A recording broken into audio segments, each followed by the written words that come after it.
everybody, it's me, Chat with Sithara, and today I'm going to be giving a book review of Gathering Blue by Lois Lowry. It is also the companion to The Giver.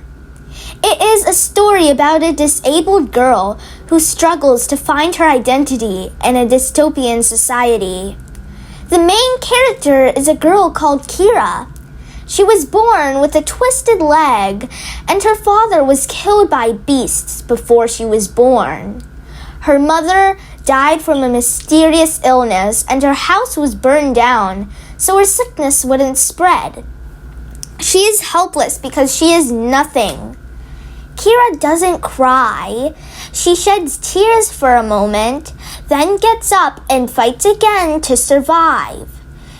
Even though she has a disability, her other senses are strong.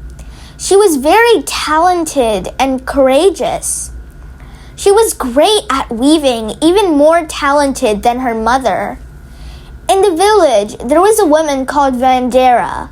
She wanted Kira's land, so she and some village women were about to throw rocks at Kira because she wouldn't give up her land. They both went to court to solve the problem. Vandera starts making complaints immediately about Kira. Kira is too young to speak for herself, so Jameson, a man who works in court, defends Kira. He makes a counter-statement for everyone that Vandera made. The women leave thinking that Kira will be killed by beasts because she is disabled. But the people in the council let Kira stay alive and gives her the job of weaving the singer's robe. Kira will live in a building called the edifice from now on, weaving the singer's robe. Kira is amazed because she now has comforts that she never had before, such as running water inside the edifice.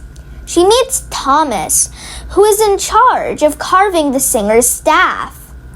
Jameson tells Kira that she has to make a patch on the robe about the future of the village. He tells her that it is really important for a yearly festival called The Gathering, where someone sings a song about the history of the village. He gives Kira supplies to mend the robe, but the strings aren't dyed. She then goes to learn from Annabella, her mother's teacher.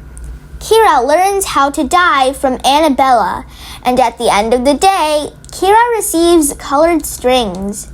She notices that the color blue is missing.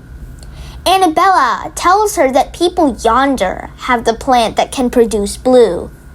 The next day, she goes to see Annabella, and she gets frightened because she thinks she saw a beast. Annabella tells her that there are no beasts. Kira keeps working on the robe while Thomas works on the staff. After a few days, Kira hasn't seen her best friend Matt, so she is worried. She hears that his mother hurt him badly, and he sneaked into the forest to get a present for Kira. The day of the Gathering Festival, Matt still doesn't arrive. In the middle of the ceremony, Kira spots Matt dirty and crawling among the people. Matt gives Kira a piece of blue cloth and says that he has another present for her. She meets her father, Christopher, who wasn't dead from the beasts. On a hunting trip, he was attacked by Jameson, who acted like Kira's mentor, and he lost his memory. He says that nobody is safe here. Finally, Kira thinks about the future of her village and decides to stay. Christopher gives her blue thread as a parting gift. The color blue symbolizes an untroubled and protected society, but there is none in her hostile society. Now that there is blue in her society will start becoming a utopia. I like this story very much because it is actually more than a girl looking for a color of dye. If you look closer, you will realize that what she is looking for actually represents something important. Kira never gave up, and with her friends, she overcame a prejudicial society.